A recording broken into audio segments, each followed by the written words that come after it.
देखिए, आज की क्लास में हम इटली के एकीकरण के बारे में फिर से लेकर के आए हैं। ये मेरा पार्ट 2 रहेगा और इससे पहले भी हमने इटली के एकीकरण के बारे में कुछ बता दिए थे और कुछ छूट गया था। छूट जाने का रीजन ये हो गया था क्योंकि लाइट कट गई थी, ठीक है ना। तो आज जो है सो उस अधूरे चीज़ों को आज पूरे कंप्लीट करने वाले हैं। तो आप लोग जो है सो ध्यान से सुनिएगा, इस चीज़ों को समझ में भी आ जाएगा। और ये जो है सो क्लास 10th का हिस्ट्री का पहला चैप्टर है जिसका नाम है यूरोप में राष्ट्रवाद या यूरोप में राष्ट्रवाद का उदय। इस प्रकार का चैप्टर है। तो देखिए, इटली का जो एकीकरण के बारे में पढ़ रहे थे ना, तो उसमें हम जो है सो सबसे पहला व्यक्ति बताए थे जिनको हम अग्रदूत के नाम से भी जानते हैं। जो कौन थे? तो मेजनी थे। मेजनी ने ही सबसे पहले सोचे थे कि इटली का एकीकरण होना चाहिए और उनके बारे में भी पढ़ लिए थे कि वो बार बार जो है सो किस पर, लोम्बार्डी पर आकर के जो ऑस्ट्रिया के कब्जा में था। यहाँ से देखिए कुछ क्षेत्र है, इस क्षेत्र को समझो। ये लोम्बार्डी और वेनेशिया, ये दोनों का दोनों जो क्षेत्र है वो ऑस्ट्रिया के कब्जे में था। और प्रॉपर जो इटली के राजा चार्ल्स एडवर्ड थे उनके कब्जे में कौन कौन क्षेत्र था? तो ये वाला क्षेत्र था, ये इधर से पिडमोंट हो गया और इधर से सार्डिनिया हो गया। ये वाला क्षेत्र किनके पास था? तो इटली के राजा चार्ल्स एडवर्ड के पास थे। और यही पिडमोंट के रहने वाला मेजनी था जो बार बार हमला क्या करते थे? किस पर? इस लोम्बार्डी पर। और कहते थे कि हम पूरे इटली को एक कर देंगे। इसके लिए वो एक नारा दिए, इटली का एकीकरण। और सबसे पहले यही सोचे थे, इसलिए मेजनी को अग्रदूत के नाम से जाना जाता है। परंतु इसमें हमने देखे थे कि कार्बोनारी संगठन से जुड़े भी थे, जिसमें कोयले मजदूरों का एक संगठन हुआ करता था। बट उन सारे लोगों से ये इटली का एकीकरण नहीं कर पाए। लेकिन हाँ, इतना जरूर किए कि जनता के लोगों, यहाँ जो है इटली के लोगों के दिमाग में इटली के एकीकरण का जो बीज बोने की जो काम इन्होंने किया था वो धीरे धीरे बो दिए थे। अब उसको पनपने की आवश्यकता था, जो धीरे धीरे देखने को मिलेगा। कब? जब काउंट काबूर आएंगे तब। अभी थोड़ा सा मेजनी का बैकग्राउंड और देखें तो हम कह सकते हैं यहाँ से कि यह जो है सो यंग इटली नामक संस्था भी बनाया था जो 1831 ईस्वी में बनाया गया था। हालांकि ये सारी क्लास पिछले वीडियो में ही कवर कर दिया गया है। तो आज की वीडियो जो बनेगी उसके आगे की पार्ट रहेगा मेजनी को थोड़ा सा समझते हुए काउंट काबूर की ओर हम लोग बढ़ेंगे। काउंट काबूर के बारे में पढ़ेंगे। देखिए, तो हमने देखा कि 1831 ईस्वी में जो है इसने यंग इटली का जो है संस्था बनाया। उसके बाद 1834 ईस्वी में जो है यंग यूरोप नामक संस्था बनाया था। कौन बनाया था ये सब? मेजनी ने। किसने बनाया था? मेजनी ने। लेकिन हमने देखे कि मेजनी से कुछ होने वाला नहीं हुआ। लेकिन हाँ, इतना जरूर कर दिए कि वो अपने क्षेत्रों में, अपने इटली में, पिडमोंट में या फिर और भी जगह पे लेके वो एकीकरण की भावना को जगा दिया इस प्रकार से कि बाद में चल के मेजनी को अपनी इटली को छोड़ना पड़ा। और छोड़ने के बावजूद भी यहाँ के लोगों में उतना बीज को बो दिए थे मन में, मस्तिष्क में, कि बाद में चल के वो उनको भी लगा कि नहीं, इटली का एकीकरण होना चाहिए। अब उसी प्रसंग को आगे को बढ़ाते हुए अब हम आ जाते हैं किस पर? तो काउंट काबूर के बारे में। तो उससे पहले देखिए, मेजनी जब बार बार हमला करता था ना लोम्बार्डी में, तो यहाँ ऑस्ट्रिया के राजा जो है तो इससे प्रभावित हुआ करता था। हालांकि मेजनी कुछ ज्यादा नहीं कुछ बिगाड़ पाते थे लोम्बार्डी के लोगों को। लेकिन ये बार बार हमला जो करते थे, इसमें होता क्या था कि इनके भी कुछ साथी मारे जाते थे मेजनी का, और लोम्बार्डी के जो सैनिक लोग थे उसमें भी कुछ मारे जाते थे। तो ऑस्ट्रिया के राजा का उनके सैनिक होना पड़ता था, जिसके कारण कुछ तो हानि होता था। हालांकि ये क्षेत्र जीत नहीं पाए मेजनी ने, लेकिन उनका नुकसान जरूर किया करते थे। एक समय हुआ कि जब यहाँ के जो राजा है, ऑस्ट्रिया के जो राजा है वो मेटरनिक था, और मेटरनिक की क्या हो जाती है? मृत्यु हो जाती है। तब यहाँ के राजा कौन बन जाता है? Francis Joseph. ये जो है इसको लगता है कि मेजनी के कारण हमारे सैनिक के जो है हरासमेंट होता है और उनकी जो है मृत्यु होती है। तो फ्रांसिस जोसेफ ने ऑस्ट्रिया के राजा, कौन थे उस वक्त? ऑस्ट्रिया के राजा चार्ल्स एडवर्ड थे।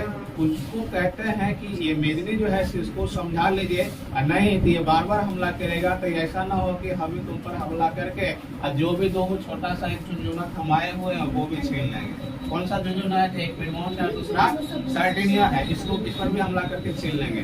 बेचारा चार्ल्स एडवर्ड डर गए इनकी बयान सुन के। तो वो अपने ही देश के नागरिक मेजनी को ये सलाह देते हैं, कहते हैं कि आप हमारे देश को छोड़ के चले जाएं, क्योंकि आपके रहने से ऐसे ऐसे समस्याएं उत्पन्न हो सकती है। तो अंत में जो है सो उनको कहाँ जाना पड़ गया, मेजनी को अपना इटली छोड़ के जाना पड़ गया। ठीक, इतना तक समझ गए थे। अब उसके बाद आगे के प्रसंग को बढ़ाते हुए देखते हैं कि इटली का जो है सो राजा चार्ल्स एडवर्ड की भी कुछ समय के बाद मृत्यु हो जाती है और यहाँ के राजा एक नया बनते हैं जिनका नाम क्या है, तो Victor Emmanuel. Victor Emmanuel, Emmanuel, Emmanuel, ठीक है ना। ये राजा बनते हैं, कहाँ के राजा हैं, इटली के राजा हैं। कहाँ राजा है, इटली, इटली के राजा हैं। और इन्होंने अपना प्रधानमंत्री किसे बनाते हैं, प्रधानमंत्री काउंट काबुल को, काउंट काबुल नाम सुने होंगे। ये काउंट काबुल को अपना प्रधानमंत्री चुन के लाते हैं। और काउंट काबुल जो है सो एक नंबर का कूटनीतिज्ञ है। कैसा है, कूटनीतिज्ञ। ध्यान से समझना इसको, ये कूटनीतिज्ञ इधर से पड़ेगा, ये कूटनीतिज्ञ है, समझ गए ना। कूटनीतिज्ञ कहने का मतलब ये हुआ कि ये परिस्थिति के अनुसार एक्शन लेने वाले आदमी हैं। मेजनी क्या था, आदर्शवादी है, और ये क्या है, व्यवहारिकवादी है। इनको लगता है कि मेजनी ने जो सोचा था कि इटली का एकीकरण होना चाहिए, ये काउंट काबुल भी उन बातों को सहमति देते हैं, उन बातों से सहमत होते हैं। परंतु ये जो है सो अपने स्थिति को देखते हुए निर्णय लेते हैं कि अगर हम खुद से चाहेंगे कि इटली का एकीकरण कर दें तो ये संभव नहीं है, क्योंकि जो हमारे देश पे कब्जा किया हुआ है वो शक्तिशाली है। ऑस्ट्रिया क्या है इस वक्त, शक्तिशाली देश है, और ये जो इटली है इतना छोटा सा टुकड़ा में वो कमजोर है। तो कमजोर वर्ग के लोग अगर मजबूत शक्तिशाली देश पर हमला करेगा तो उम्मीद कहीं कहीं दूर दूर तक भी जो है उम्मीद जगता है कि वो जीत पाएगा। मेजनीय की तरह इसका भी हाल हो जाएगा, जाएगा लड़ाई करने के लिए, बार बार मारपीट जो है सो मार खाएगा, फिर जो है टंगा के आएगा वापस।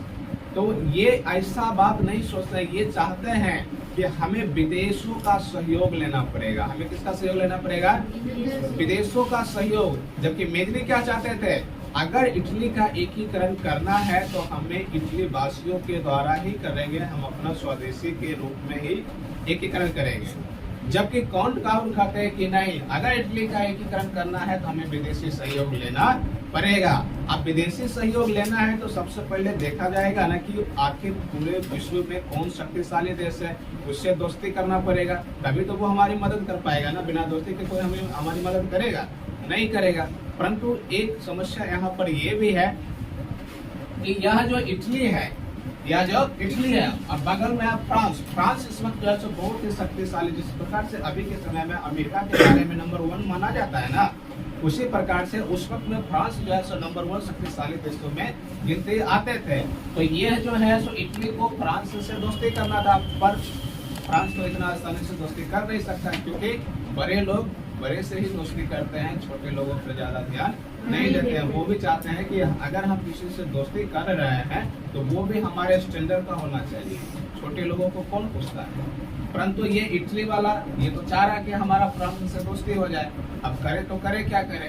तो इसी बीच काउंट काबुल अपनी कूटनीतिक दिमाग को लगाते हुए क्या करते हैं कि फ्रांस में जो है सो एक बार जो है सो युद्ध होता है। क्या होता है वहाँ पे, युद्ध होता है। 1789 ईस्वी की लड़ाई आप लोगों को याद होगा। तो उस युद्ध में जो है तो उसके बाद यहाँ पर एक और देखो देश है, यहाँ पे एक और देश है, एक इधर तो कौन सा, रूस था, और इसके बगल में जैसे तुर्की है। कौन सा है, तुर्की है। तुर्की के बारे में हमने बताए थे, यहाँ पर 2 प्रकार का क्षेत्र है। कितने प्रकार का क्षेत्र है, 2 प्रकार का क्षेत्र है। कौन कौन सा क्षेत्र है बोलो। तो एक क्षेत्र यहाँ पर है और एक क्षेत्र यहाँ पर है तुर्की। तुर्की कौन सी कंट्री है, मुस्लिम कंट्री है। तुर्की कौन सी कंट्री है, मुस्लिम कंट्री है। लेकिन इस मुस्लिम कंट्री में 2 क्षेत्र ऐसे हैं जो ईसाई धर्म वास करते हैं। वहाँ पे कौन सी निवास करते हैं, ईसाई धर्म के लोग वास करते हैं। उसमें से एक धर्म को प्रोटेस्टेंट कहते हैं और दूसरे को कैथोलिक कहते हैं। एक को क्या कहते हैं, कैथोलिक, कैथोलिक, और दूसरे क्या कहते हैं, प्रोटेस्टेंट।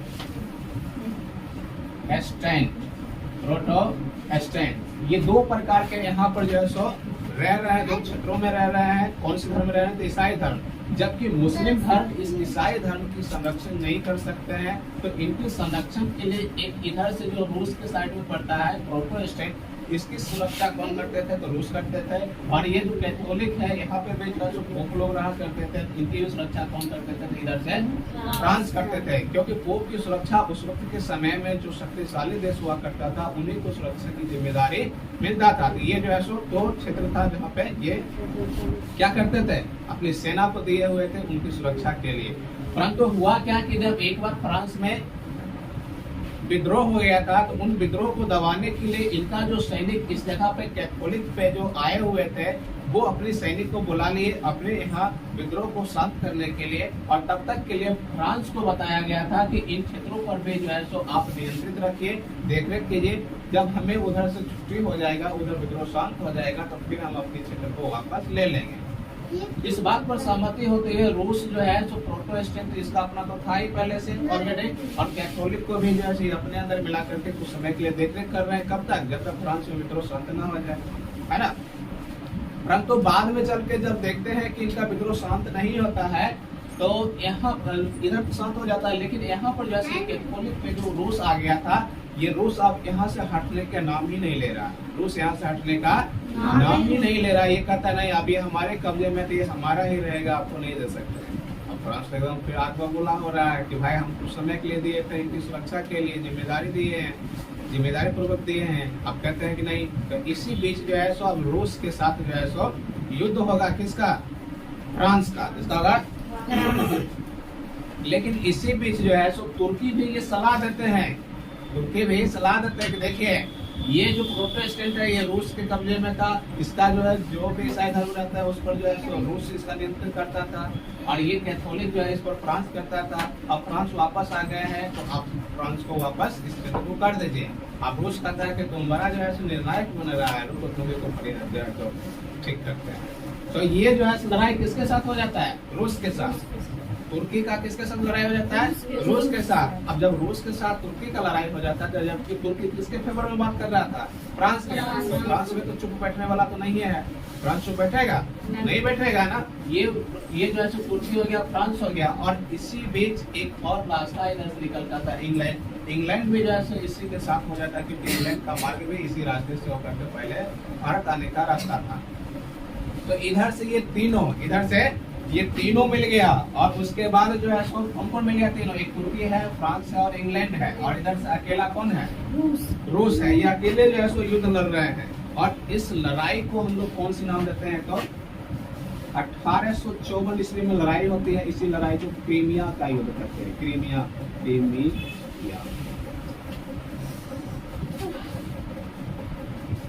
लड़ाई, ठीक है।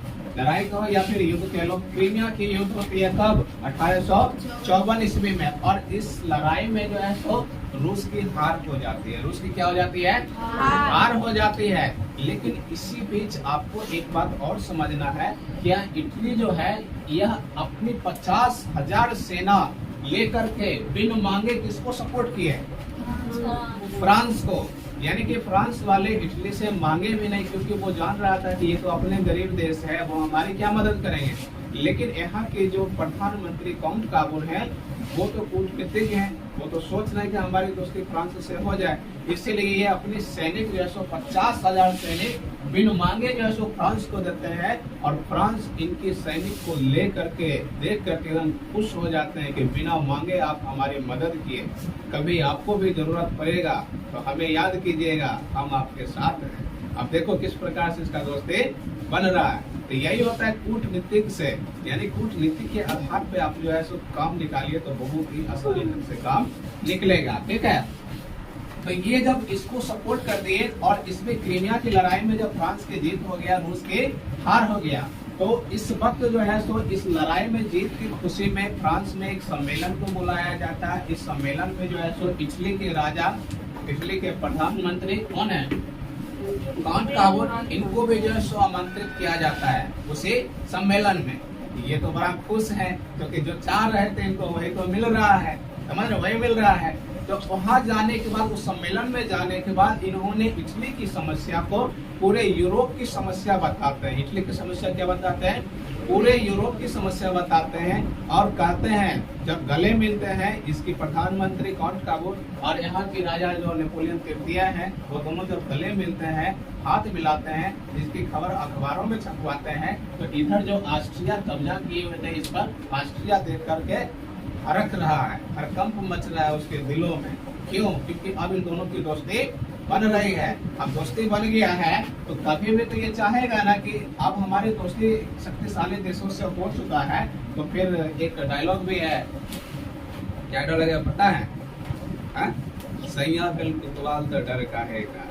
तो वही बात यहाँ पर समझना है। देखो यहाँ की जो राजा है काउंट काबूल प्रधानमंत्री, इसकी दोस्ती अब हो चुकी है फ्रांस से, तो इसको तो अब डर है ही नहीं, क्योंकि इसी वक्त इसको बताया गया था कि आपने बिन मांगे हमें मदद किए सैनिकों से, तो आपको भी कभी जरूरत पड़ेगा तो आप हमसे मांगिएगा, सैनिक हमसे मदद मांगिएगा, हम हमेशा आपके लिए खड़ा रहेंगे।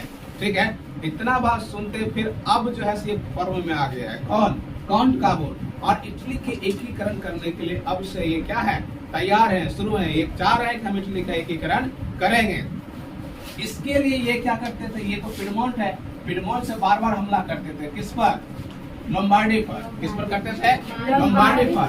परंतु हम जानते हैं कि तालियां दोनों हाथ से बजती है, तालियां दोनों हाथ से बजती है। कहने का मतलब एक हाथ हिलाते डोलाते रह जाओगे, ज्यादा कुछ असर नहीं करता है, लेकिन जब दोनों हाथ एक साथ मिलते हैं तो ताली में आवाज आती है। तो ये सोच रहा है कि ऑस्ट्रिया ये जो है सो बार बार हमला कर रहा है, घुसपैठ कर रहा है, सीजफायर का उल्लंघन कर रहा है, लेकिन फिर भी ये कान में तेल डाल करके अभी सोए हुए हैं। क्यों? ये जान रहे हैं कि इसकी दोस्ती अब फ्रांस से हो गई है, अगर अभी इसको कुछ करेंगे, मारेंगे, पीटेंगे, लड़ाई करेंगे, युद्ध करेंगे, तो फ्रांस इसके साथ आ जाएगा, फ्रांस इसके साथ आ जाएगा, जबकि फ्रांस एक शक्तिशाली देश है और फ्रांस से जिसका युद्ध हो जाए वो समझ लीजिए उसका हार होना उस समय के वक्त में लगभग निश्चित था। इसलिए ये डर के मारे जो है सो हमला नहीं करते थे, लेकिन ये जो है सो उंगली करने पर लगल है उसको, तो इसको जो है उंगली करने पर। लेकिन ये क्या हुआ कि 1854 के बाद 1855 तक जो है तो उसमें ढाई लेते रहा, 56 में ढाई लेते रहा, लेकिन कोई भी बर्दाश्त कब तक करेगा? जब तक जो है सो उसको पश्चिमी मुकाबिल होगा तभी तक में बर्दाश्त करेगा। जब ओवर हो जाए, कहते हैं ना कि पानी जब सिर के ऊपर हो जाए तो उस वक्त जो है सो इंसान को कुछ न कुछ करना चाहिए, नहीं तो बस डूब तो मर ही जाएगा। तो यही करते हैं, कहते ठहरो, बहुत तो जो है सबको परेशान किया है। ऑस्ट्रिया जो है सो अब युद्ध लड़ने के लिए अपनी ओर से भी सेना जो है सो पिडमोंट में भेजना शुरू कर दिया और लड़ाई करना स्टार्ट कर दिया, युद्ध लड़ना शुरू कर दिया। जैसे ये युद्ध अब लग रहा है कि अब इस युद्ध जो है सो शुरू हो गया, अब यहाँ की जो प्रधानमंत्री काउंट काबूल थे, ये चिल्ला करके कहाँ जाते हैं? फ्रांस के पास। कहते हैं हुजूर बचाइए, देखिए हमको जो है ऑस्ट्रिया वाला पीट रहे हैं, ऑस्ट्रिया वाला हम पर हमला कर दिए हैं, हमको बचाइए, हम आपको जो है सो अपने सैनिक दे करके आपके जब विद्रोह हो रहा था उसको शांत करने के लिए, लड़ाई को शांत करने के लिए हमने अपनी भी सेना दे करके आपको मदद किए थे और आप भी हमें मदद करने की बातें किए थे, वादा किए थे, आइए हमको बचाइए। वो बोला हाँ बिल्कुल बचाएंगे। और यहाँ से फ्रांस वाला क्या करते हैं, इसके पास जो भी सैनिक था ये अपनी सारी सैनिक कहाँ उतार दिए? पिडमोंट में। कहाँ उतार दिए? पिडमोंट में, जो कि पिडमोंट इटली का एक हिस्सा हुआ करता था। पिडमोंट किसका हिस्सा था? अब जब ये अपने सैनिक उतार दिए तो फिर तो आप समझ ही सकते हैं कि युद्ध कितना भयानक हुआ होगा, क्योंकि ये शक्तिशाली नंबर 1 यही है शक्तिशाली देशों में उस वक्त के समय में। तो इसमें जब युद्ध चल गया तो यह जो है सो मारते मारते ये जो लोम्बार्डी का जो क्षेत्र था, ये लोम्बार्डी पूरे इसने क्या कर लिया? जीत लिया। कौन जीत लिया? इटली वाला जीत लिया। ये जो ऑस्ट्रिया के कब्जा में लोम्बार्डी था उसको जीत लिया। और धीरे धीरे देखते जो है सो ये जो वेनेशिया वाला जो क्षेत्र है उसको भी जीत रहा है। उसके बाद इधर से जो पर्मा, मोडेना और टस्करी जो देख रहे हैं, इसमें भी राष्ट्रवादी भावना, इटली की एकीकरण की भावना जो है सो सबों के दिलों में जग रहा है। सबों के दिलों में क्या हो रहा है? जग रहा है। और लगता है कि अब पूरे इटली एक ही हो जाएगा।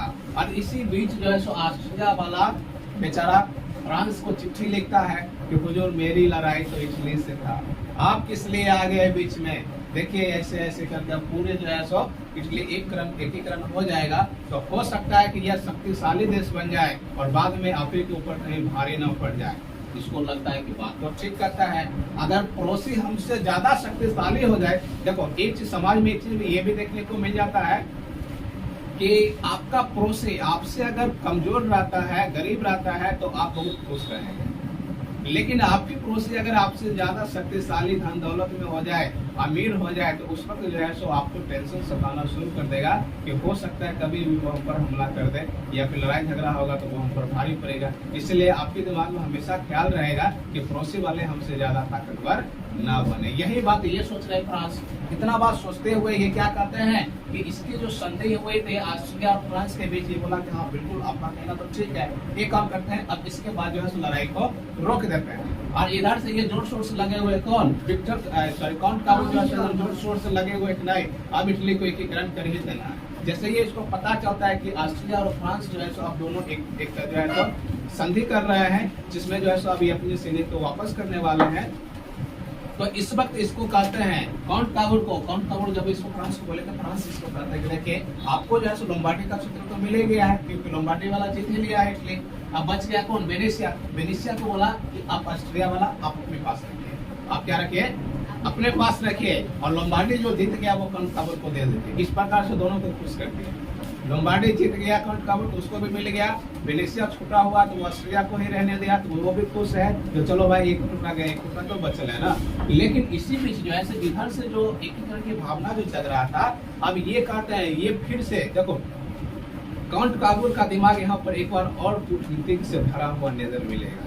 ये देख रहा है कि अब तो युद्ध शांत हो रहा है। अब क्या हो रहा है? युद्ध शांत हो रहा है। तो शांत हो रहा है तो इटली का जो एकीकरण हमने सोचे थे वो तो आधा अधूरा ही रह जाएगा। फिर इसने दिमाग लगाया, क्या दिमाग लगाए?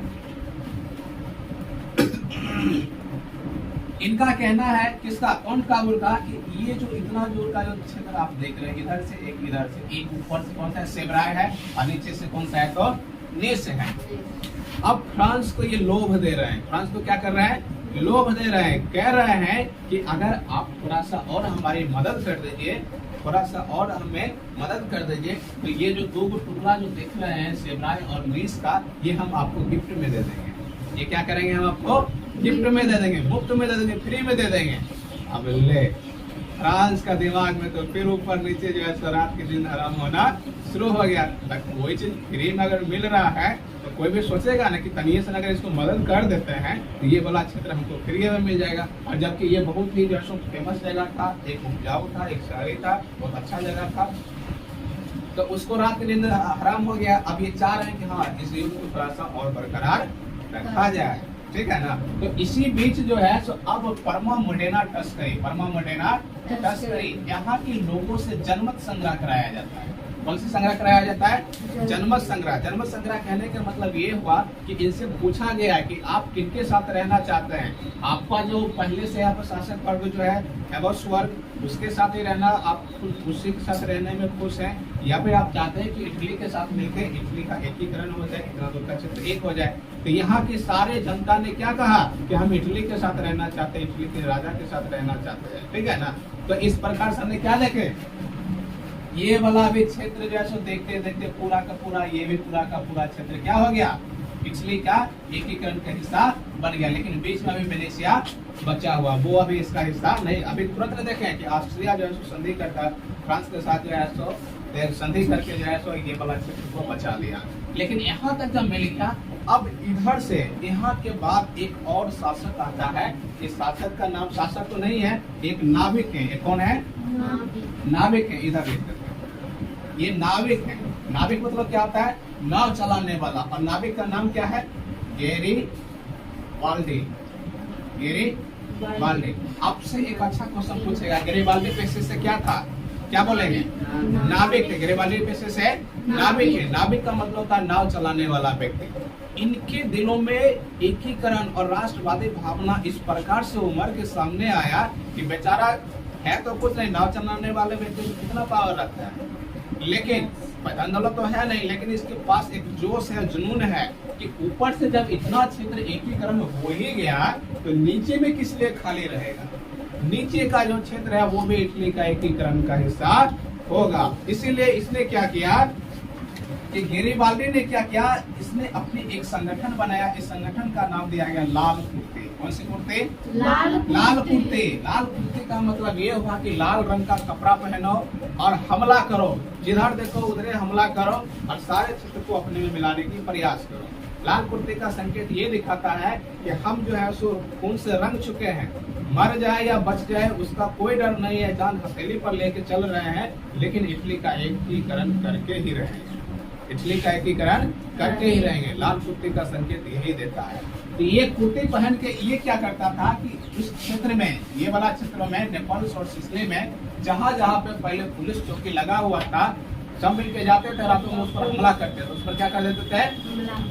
हमला कर देते थे। और हमला करने के बाद उसका जितना भी हथियार हुआ करता था वो सब छीन छोड़ करके उठा फटा करके अपने पास ले आते थे।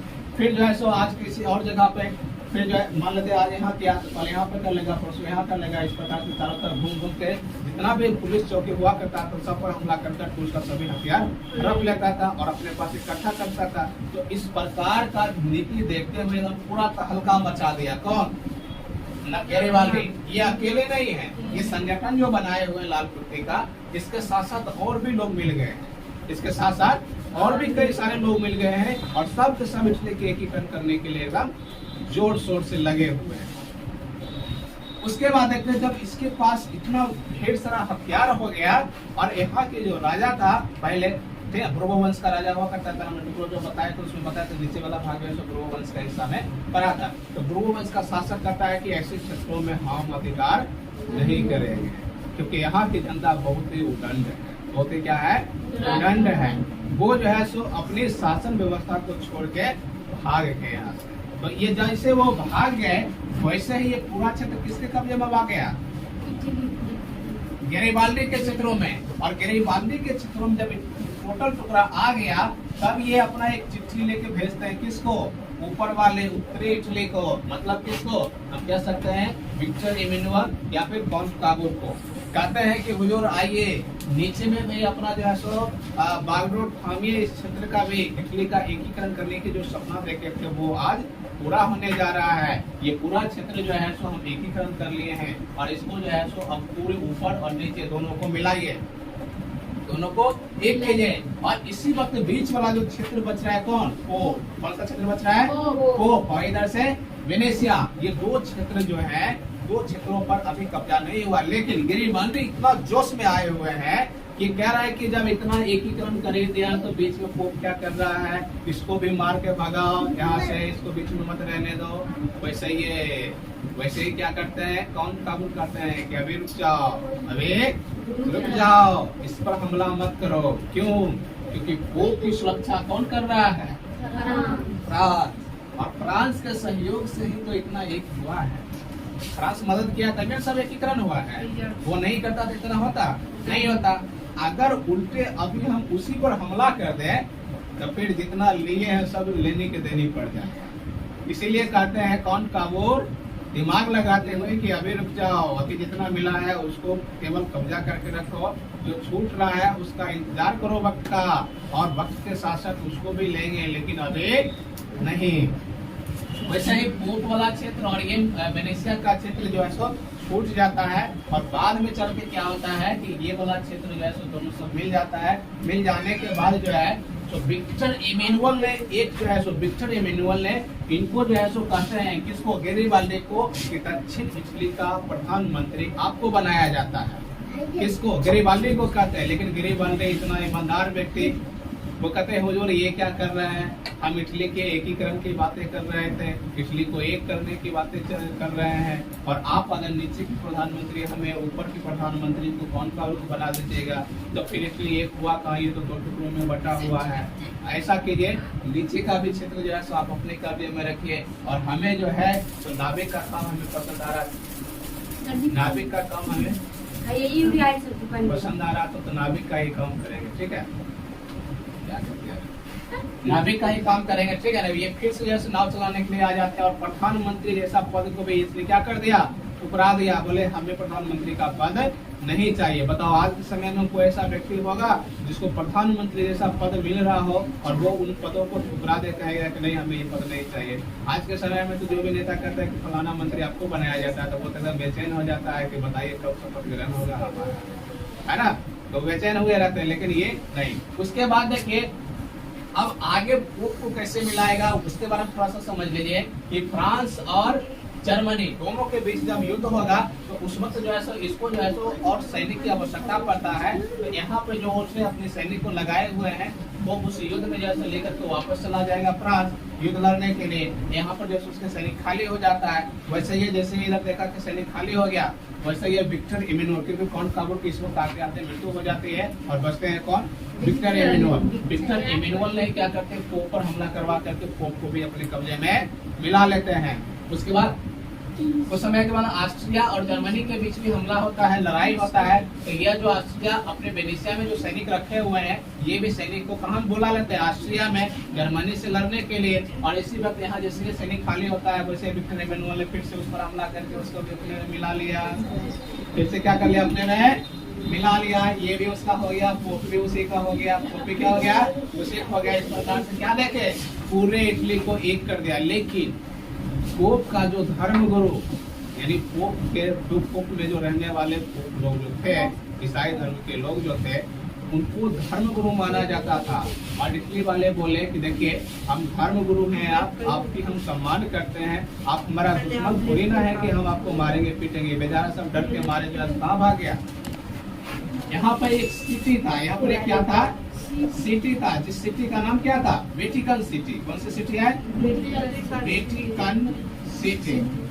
और इस सिटी के बारे में आपसे पूछा जाएगा, ये वेटिकन सिटी एक देश है। वेटिकन सिटी क्या एक देश है। और पूछा जाएगा मतलब दुनिया का वह कौन सा देश है जहाँ एक भी महिला नहीं है, जहाँ एक भी महिला नहीं है, वो कौन सा देश हो जाएगा, वेटिकन सिटी है। वेटिकन सिटी में ही कोई भी महिला नहीं है, केवल पोप ही रहते हैं यहाँ पे, ईसाई के धर्म गुरु ही रहते हैं जो शादी विवाह नहीं करते थे। ये भी बहुत अच्छा क्वेश्चन है, इसको ध्यान में रखिए। तो इस प्रकार से आज हम इटली के एकीकरण के बारे में पूरा कॉन्सेप्ट दिए हैं और आज की क्लास में इटली का एकीकरण कंप्लीट होता है।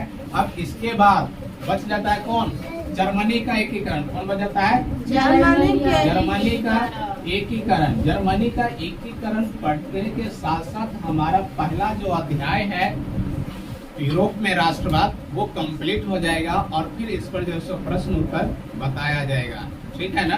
तो यहाँ तक आप लोगों को आज की क्लास में बताया गया। उम्मीद करते हैं कि आप लोगों को समझ में भी आ गया होगा। चलिए यहाँ तक देखने के लिए आप